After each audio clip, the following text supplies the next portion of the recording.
That day, Eriri asked Utaha about the script she wrote, wondering why she changed the number of girls in the pool from 2 to 5. Utaha explained that after visiting the location, she got a lot of new ideas. Eriri scolded Utaha for making such a drastic change on a whim because it meant additional illustrations as a consequence. Utaha then pointed out that Eriri hadn't even drawn anything yet and that she was aware Eriri's drawing schedule was slightly behind. Eriri blamed it on Utaha's messy concept. Utaha argued that her concept was clearly written down and even included a detailed description of the swimsuit worn by Kareri, the blonde-haired protagonist. However, Eriri protested that describing her as scrawny, flat-chested, and wearing padded swimwear was just wrong. Utaha merely described what she had in mind, but Eriri insisted that the body shape should have been decided when they discussed the character design. Eriri was also confused about why Hibaragoka's waist suddenly became slimmer when it was originally supposed to be wide as per Eriri's design. Utaha simply said she didn't recall ever approving such a design. Eriri argued that design rights belonged to the illustrator, and she wouldn't let an ordinary writer interfere with her work. Meanwhile, Megumi and Tomoya just watched Eriri and Utaha bickering. Megumi commented that since Utaha's script was already being worked on and Eriri's illustrations weren't too late, they were still on schedule. Megumi wondered why Utaha and Eriri always fought whenever they met. Tomoya explained that the two of them had known each other before he recruited them, and had been arguing since the beginning. Megumi then practiced dialogue with Tomoya, but when Megumi read the protagonist's line calling him deaf and dumb, Tomoya got annoyed. A year ago in the library, Utaha saw that her light novel was available on the shelf and immediately knew it was because of Tomoya. As she walked down the school hallway alone, Eriri suddenly called out to her. Surprisingly, Utaha recognized Eriri's name. Eriri felt honored that Utaha knew who she was and referred to her as the long-haired Ice Queen. Utaha admitted that she didn't like being called such a weird nickname. Eriri then advised Utaha not to associate with a junior who was also a nerd, referring to the time she saw Utaha talking with Tomoya on the school rooftop. Utaha dismissed it, saying Eriri must have mistaken her for someone else, but Eriri insisted that they were talking about the book Metronome of Love and was sure she wasn't mistaken. Utaha asked what was so wrong about her hanging out with Tomoya. Eriri said that both Utaha and Tomoya were nerds, and she found it unfortunate that Utaha, the Queen of Light novels, was associating with an idiotic nerd like Tomoya, who could potentially ruin her reputation. Utaha didn't mind being insulted herself, but she refused to let Eriri use her as an excuse to insult Tomoya. This made Eriri angry, and she asked if Utaha liked Tomoya. Utaha didn't care and chose not to answer, walking away instead. Eriri then shouted that Tomoya didn't like Utaha in that way. He only saw her as a friend he could talk to about books. Eriri also mentioned that Tomoya only cared about Metronome of Love, its characters, and its author. That's when Utaha suddenly approached and cornered Eriri. She introduced herself as a second-year student from Class 2D and revealed that her pen name was Yutaka Kasumi. Eriri was completely shocked to learn that Utaha was the author of Metronome of Love. She never saw it coming. That night at home, she was frustrated that the author of Metronome of Love had to be someone at her school. Eriri was so upset that she even forgot to ask for Utaha's autograph earlier that day. Originally, Tomoya had told Eriri about the book by leaving a copy of Metronome of Love in her locker and telling her that it was the best book he had ever read. Eriri read it and found the story incredibly touching. At school, she planned to meet Tomoya on the rooftop, but she was shocked to find him already deep in conversation with Utaha about the book. After what had happened earlier that day, there was no way Eriri would have the courage to ask Utaha, the author of Metronome of Love, for an autograph. That day, Tomoya was at a cafe with Utaha when she suddenly asked him about Eriri. The question caught Tomoya off guard, making him choke on his drink. He quickly asked why Utaha was bringing up Eriri, to which she casually replied that it was nothing. She had just heard that Eriri was a well-known first-year student at school and was curious if Tomoya knew her. Tomoya responded that he didn't really know Eriri that well. They were in different classes, had different hobbies, and even came from different hometowns. Utaha seemed intrigued and mentioned that she had heard Eriri was half British. Tomoya then explained that Spencer was her father's surname, while Sawamura was her mother's. Her father worked at the British Embassy and met her mother while stationed in Japan. Utaha asked what kind of person Eriri really was since she had never heard any bad rumors about her. She also noted that despite coming from an upper-class background, Eriri seemed to get along with everyone. Tomoya, however, dismissed this, saying that Eriri was just putting on an act, Deep down, she was selfish, stubborn, and quite annoying. Hearing Tomoya talk so much about Eryuri, Utaha raised an eyebrow and asked if he actually spoke with her often. Tomoya denied it, saying that Eryuri barely talked to him at school. She had even forbidden him from speaking to her in public, and if there was ever something important, she would just send him a message on his phone. Tomoya sighed, wondering how long she planned to keep acting that way toward him. Suddenly, Utaha started shaking her leg, making the entire table tremble. Tomoya glanced at her and asked if something he said had upset her. Utaha calmly stated that she wasn't angry, but Tomoya called her out, saying that was a lie. In response, Utaha smirked and said that Tomoya was lying to her as well. The next day, Utaha went to the art club room looking for Eryuri.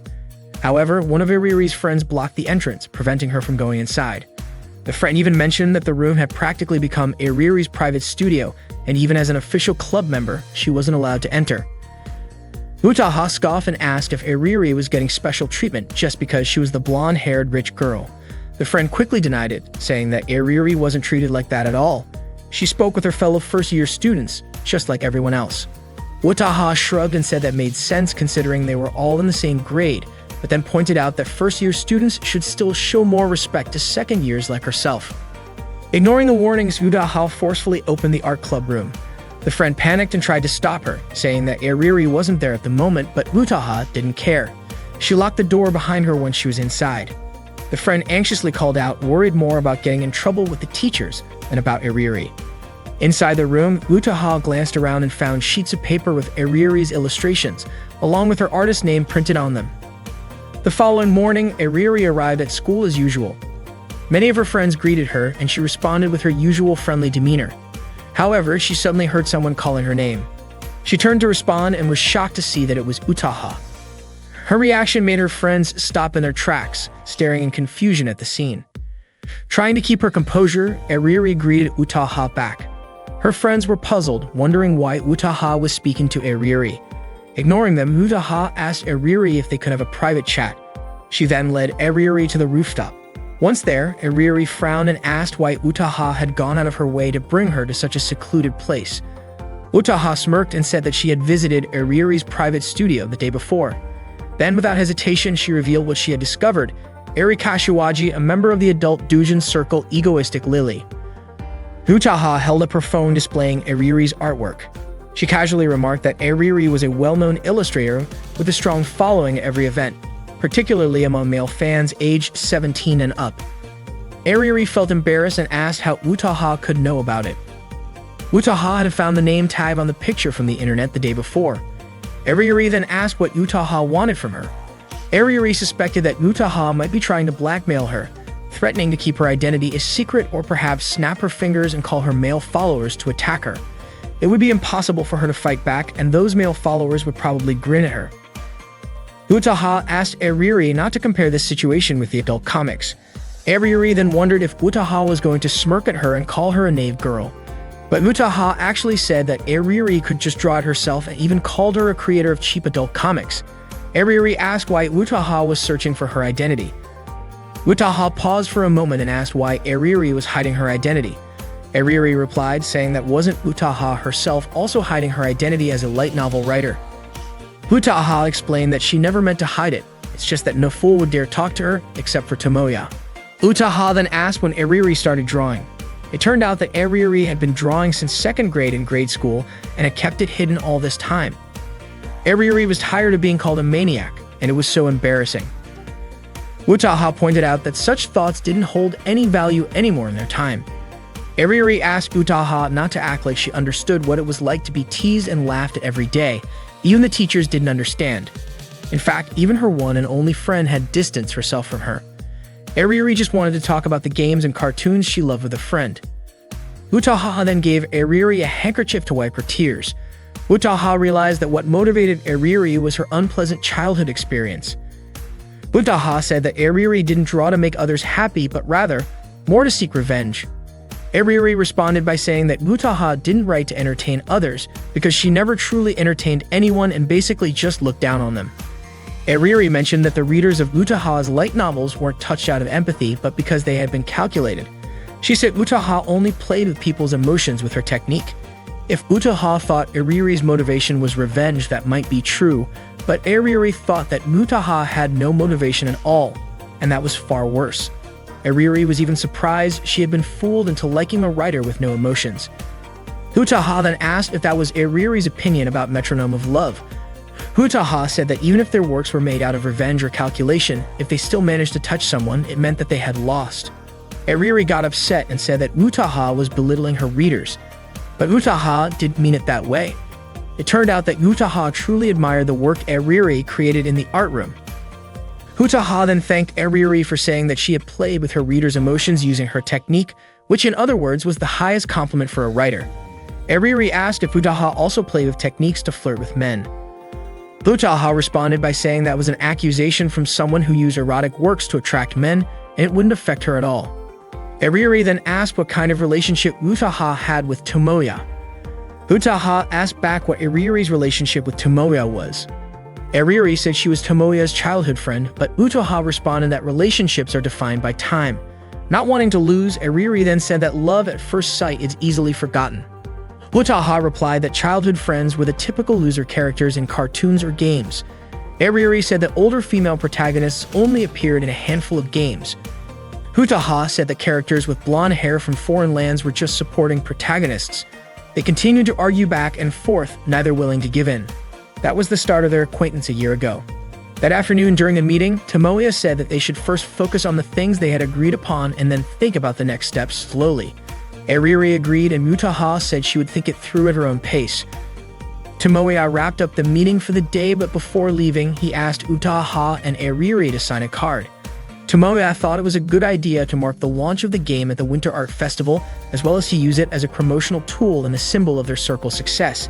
He requested an illustration from Eriri to be placed in the center of the card, with Eriri's signature on the right and Utaha's signature on the left. Tomoya also asked that the character featured in the illustration be Meguri. Eriri asked why she had to draw the illustration. Tomoya explained that it could be used as a promotional item and placed at their booth during the Winter Art Festival. Utaha then asked where the signed cards would be placed before the festival. Tomoya said they would be displayed in a place that they all frequently visited. Utaha guessed that they would probably be placed in Tomoya's own room, and Eriri jokingly asked if this was made for himself. Utaha mentioned that a signed card from Yutaka Kasumi and Eri Kashiwagi could fetch a pretty high price at an online auction. Eriri then replied that it seemed like it was the signature itself that was valuable, and if it were paired with the signature of an unknown writer, it would lose its meaning. Not wanting to back down, Utaha called Eriri an illustrator who hadn't had a professional debut yet. Tomoya explained that those signed cards were treasures to him that he wouldn't sell, as he had wanted them ever since he started the group. To him, the two signatures represented the greatest collaboration. Eriri quickly drew the illustration on the card, and they were all amazed at her skill. Megumi then asked Eriri if she could make one for her as well. It turned out that not only Tomoya wanted the card, but Megumi herself had also longed for Eriri and Utaha's signatures. Eriri didn't mind giving her signature, and Megumi immediately went off to buy the signed cards. Utaha asked Megumi to get an extra card for her, and Eriri also requested one for herself. Megumi quickly left to purchase them.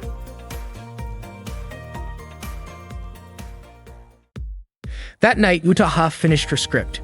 She immediately called Tomoya to let him know that she had completed her part, and reminded him of his promise to spend Saturday with her.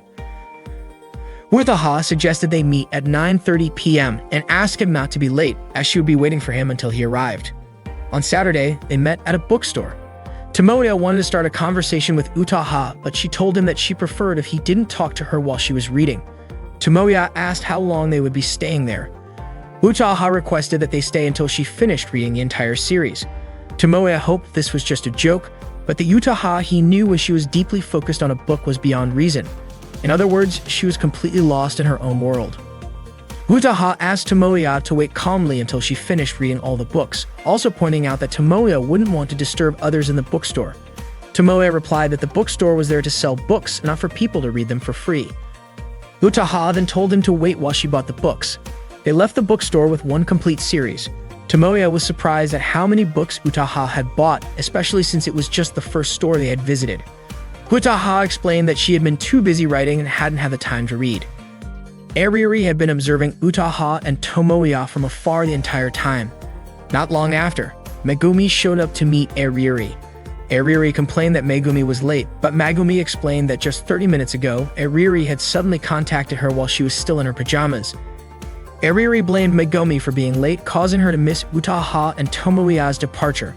Megumi didn't even realize that Eriri had been spying on them. Meanwhile, Utaha and Tomoya went to a cafe and Tomoya congratulated her on finishing her script. Utaha thanked Tomoya, referring to him as a term of endearment. She then asked him to be quiet because she was focused on reading an exciting part of the book.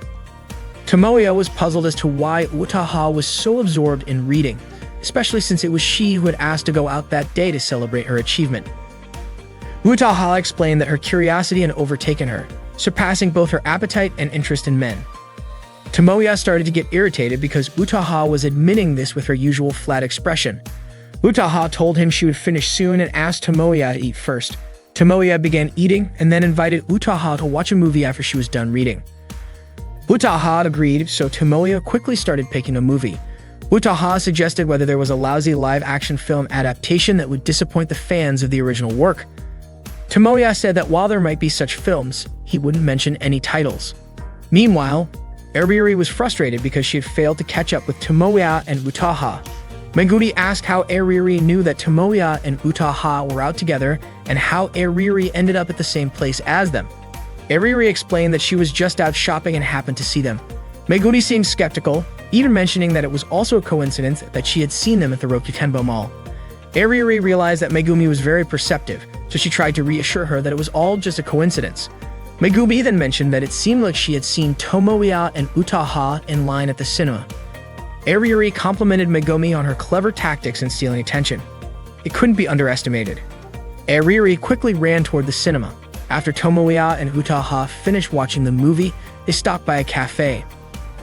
Utaha commented that although the sequel's TV adaptation had been turned into a movie, it still wasn't great. However, Tomoya thought the new character was sweet and the final scene left a lasting impression on him. Utaha mentioned that the film was impressive because of its character design and acting, even though the script was very cliched. However, the good visuals and interesting performances managed to cover that up. Tomoya, as a fan, felt that instead of criticizing the script, it was better to just praise the characters and acting.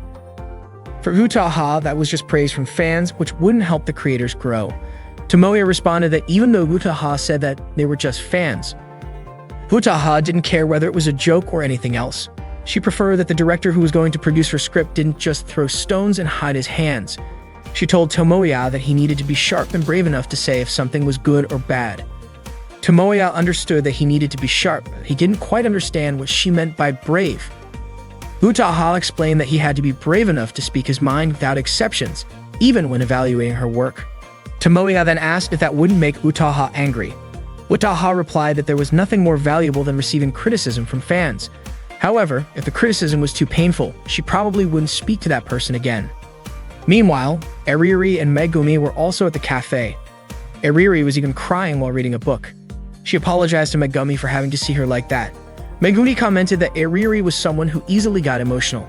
Eriri was crying because she hadn't expected Mariko to be made the female protagonist, as it wasn't like that in the original series. Moreover, Koei, the male protagonist, decided to let go of Yui, the female protagonist in the TV series, leaving Mariko, who had always been by his side since childhood. Eriri felt so relieved that the story didn't end like it did in the TV version. When Tomoya and Utaha left the cafe, Megumi asked if it wasn't better for them to leave too. Unfortunately, Eriri didn't care. She still wanted to continue discussing the story in the book. That night, Tomoya and Utaha ended their outing with a meal at a restaurant after shopping. Utaha commented that Tomoya looked very tired from carrying all her shopping bags. Tomoya mentioned that her purchases should have just been delivered directly, but some of them were things Utaha wanted to read right away, so she decided to take a few home with her. Tomoya congratulated Utaha on finishing her script. Utaha apologized for taking longer than she had promised earlier. Tomoya understood because Utaha still had a novel to work on. Utaha then mentioned that starting from that point, her task was done and maybe she wouldn't be hanging out with Tomoya's circle as often since she needed to focus on finishing her novel. Additionally, she had to start thinking about her future. Utaha wasn't too worried about university because she was sure she would receive invitations. There were 2 universities with programs that suited her, one of which was in the Kansai area. Tomoya asked why Utaha wasn't planning to go to a closer university. Utaha explained that the other university was only a 15-minute train ride away, and she was still considering both options. She asked Tomoya which one he thought she should choose. The Kansai University had a much better program, but it was far from her family and living on her own would be quite a hassle. Still, she was also interested in living freely there. Tomoya thought for a moment and Utaha asked why he looked so worried. Tomoya replied that it wasn't just a simple matter. Meanwhile, Megumi and Eriri were at a clothing store. Megumi was picking out some outfits for Eriri to try on. Eriri immediately went to the fitting room to try on the clothes Megumi had chosen. Megumi really enjoyed picking clothes for Eriri. Eriri asked what exactly they were doing at the store. Megumi explained that they were picking out clothes for Eriri, who had been wearing athletic wear all day. Eriri said they had lost track of Tomoya and Utaha, all wasting time in the store. Megumi tried to explain that it was Eriri's fault for getting caught up talking about books while they were following Tomoya and Utaha at the cafe. However, Eriri didn't want to discuss what had already happened. She just wanted to quickly get back to following Tomoya and Utaha. Megumi asked her to stop, saying that if they kept it up, they would just be stalkers. Eriri didn't understand why Megumi said that and wondered if Megumi didn't realize what they had been doing when they were alone together. If anything were to happen, it would be their circle that would get in trouble. Megumi showed her a message from Utaha telling them not to worry about what happened that day. The next day, Tomoya escorted Utaha to the station. Before they parted ways, Tomoya told Utaha that it would be better if she stayed at her current university instead of moving to Kansai. If Utaha stayed, maybe they could make a game together after she graduated. However, if she didn't want to work with him anymore, that would be a different story. In that case, it might be the last game they made together. Tomoya said he didn't want to be the one to close any doors of opportunity. Utaha didn't expect Tomoya to look so serious. She walked up to him and said she would give him a chance, handing him a script for the final game road. Tomoya replied, asking if that wasn't the same script she had given him earlier. Utaha explained that she had rewritten it, and the new version had different developments and an ending that was different from the one before. She believed this was a possible direction for their game. Utaha wanted Tomoya to choose between the script he had received earlier or the one she was giving him now. She even whispered which path he should choose. Utaha wanted Tomoya to read it and make the decision, because at that moment, Tomoya wasn't just a fan anymore. He was the director. The next day, Megumi and Eriri went to Tomoya's house. They rang the doorbell several times, but Tomoya didn't answer. Megumi wondered if Tomoya wasn't home, even though they had agreed to meet at 10 a.m. Eriri speculated that Tomoya hadn't come home the night before and was probably drinking coffee at a hotel. Megumi said Eriri's imagination was running wild, and she was getting tired of responding to her. Eriri said they needed to get into Tomoya's room to make sure he was there. She tried to find a key, thinking it might be hidden under a pot or a doormat. If their meeting that day was cancelled, it would cause problems for Tomoya. Megumi agreed to go straight to Tomoya's room. She opened the door with a key she had in her bag. Eriri was surprised that Megumi had a key to Tomoya's house. They found Tomoya crying while reading a script on his computer. Tomoya greeted them and explained that Utaha had handed him a new script yesterday, and its story development was very different. Megumi guessed that maybe Utaha had decided the incest part wasn't necessary, but Tomoya said that the incest still remained, and in the new script, the main role didn't go to Megumi, the girlfriend, but to the younger sister from a previous life, Ruri. This meant the female protagonist was changed. In the new script, the forbidden love between the two siblings was explored in more depth. Tomoya asked Megumi, who still had a rational mindset, to read the story that defied common sense. Megumi recited a line from Ruri saying that she loved her older brother Soma deeply and would never give him up to anyone.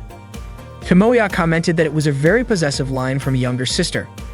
In the script, their happiness doesn't last long because in order to save a world that is on the brink of destruction, the only way to defeat the demons is by using the power within Ruri's body. This power can only be awakened by sacrificing Ruri's memories. Essentially, Soma has to choose between saving the world or saving his sister. Megumi then asks, what's the point of choosing his sister if the world is going to be destroyed anyway? Tomoya asks Megumi not to comment on a parallel world game. He continues reading the script, and the time comes when Soma, in his battle with his arch-nemesis, is unable to sacrifice his younger sister. But because of Ruri's love for Soma, her older brother, she makes the difficult decision on her own to sacrifice herself to save the world, or more precisely, to save her brother. It's a tough decision, but a tragic and right one. Tomoya asks Megumi to read Ruri's line again, where she says that she loves her brother Soma and is happy to be with him. Hearing that, Tomoya bursts into tears, not wanting the story to end that way. Tomoya then asks Megumi and Eriri what they think of the script. Megumi says the story is interesting, she liked the previous script, but the new one is also touching and emotional. Unlike Megumi, Eriri gets upset because Utaha changed everything. She acknowledges that the new script is emotional, but as the person responsible for the visuals, she has her concerns about the changes. Eriri asks if Tomoya is sure about changing the story like this, because it will not only change the script, but also the entire interpretation of their game. The theme will shift as well, and she will have to change the expressions in the dialogue. So even though Megumi might still be the female protagonist on the cover, the new script would make Ruri the protagonist. Eriri says the story is both sad and bittersweet, and the writing style of Yutaka Kasumi, the author of Metronome of Love, is very evident. Tomoya asks if Eriri has read Metronome of Love, but Eriri denies it, claiming she only read reviews online. Tomoya asks Eriri to help decide which script should be included in the game, but Eriri refuses, saying she already has plenty of work as the illustrator and doesn't want to be involved in such an important decision. Tomoya thinks that at Blessing Software, they all think and make decisions together. But Eriri points out that the person who should decide the direction of the game is the producer or the director. She also says that if they're going to discuss this, it should be with the writer. Eriri then asks why Tomoya didn't call her earlier that day. Tomoya explains that Utaha had already finished her task and he had to catch up with his novel deadlines. Eriri asks why Utaha had all day to spend with a guy. Eriri accidentally blurts out that she saw Tomoya and Utaha together yesterday, and Tomoya is surprised, wondering why Eriri was there too. Eriri explains that it was just a coincidence, as she and Megumi were out together. Megumi then tells them both to be quiet as she's playing a game. Tomoya and Eriri walk over to her, surprised that Megumi is playing a game. It turns out that it's a game made by Rincala Works, which is about to be launched at the Winter Art Market. The game's genre is similar to theirs, and their booths might be close to each other. It turns out that the game was created by Rouge and Rouge using characters like Izumi and her older brother. Tomoya and Eriri meet with Iri, who apologizes for making them wait. Tomoya is surprised to see Iri there and asks why she's in this place. Iri smiles and says, "Isn't it obvious? We made an appointment to meet here." Tomoya clarifies that it was Izumi, not Iri, who made the appointment with their circle. Iri smiles again and says that Izumi is here too. She calls out to Izumi, and both Tomoya and Eriri are surprised to see her. Megumi greets Izumi, mentioning that they last met at the pool. Izumi thanks her for inviting her to the pool and also thanks Tomoya's circle for accepting her last-minute invitation. Tomoya asks Iri what the purpose of this meeting is.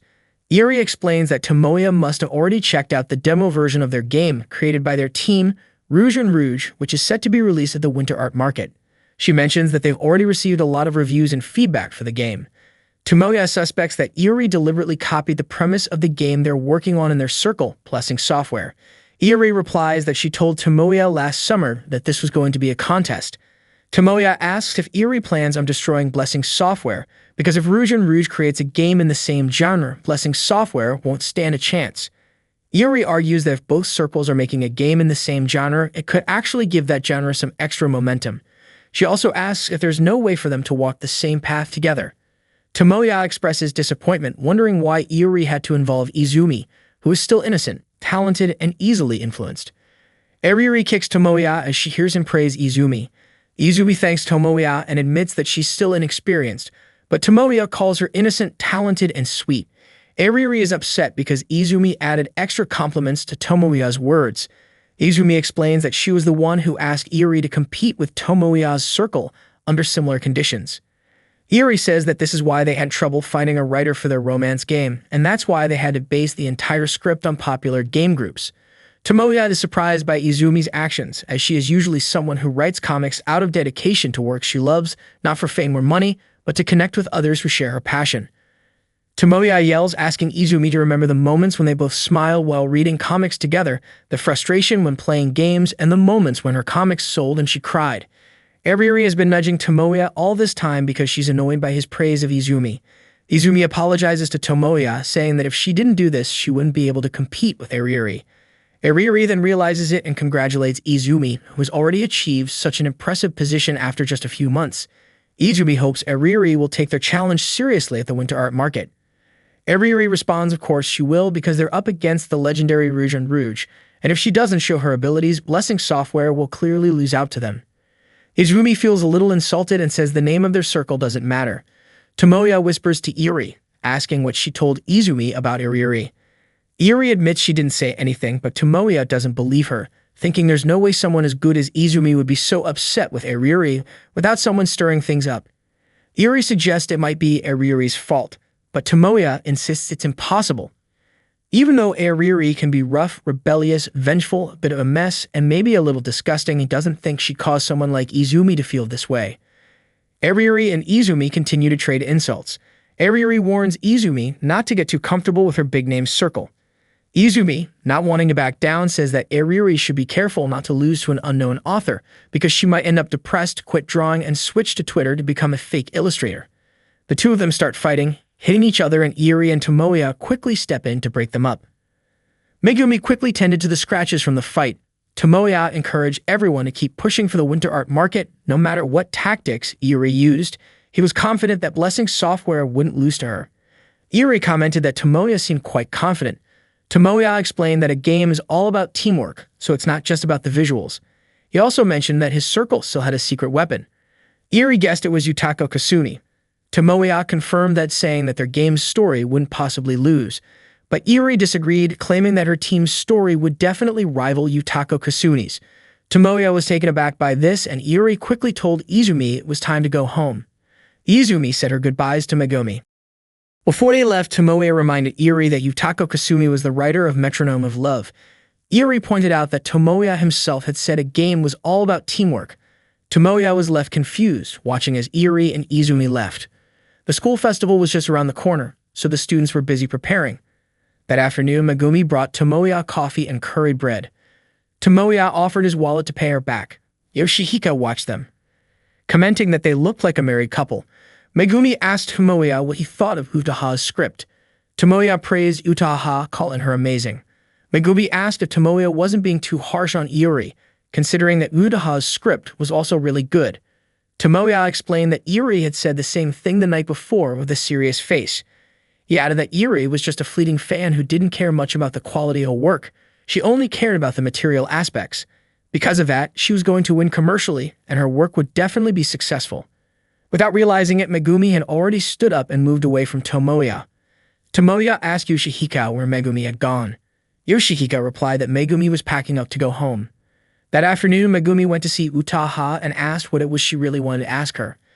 At first, Utaha asked about Tomoya. Megumi told her that Tomoya was busy reading the script Utaha had written.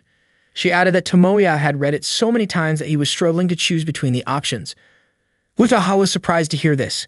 Megumi explained that Tomoya would be stressed out since Utaha had asked him to choose just one script. Utaha then asked if Megumi thought Tomoya had already made his decision. Megumi replied that if Tomoya had made up his mind, he wouldn't have kept reading it over and over. Utaha said that there was still hope. Megumi asked what she meant by that, especially since Utaha's cute reaction was so different from her usual self. Utaha admitted that Megumi was right. Megumi then asked what Utaha meant by saying there was still hope. Utaha explained that even if she told Megumi, she wouldn't understand, and it would be a waste to try. Without another word, Utaha left Megumi standing there.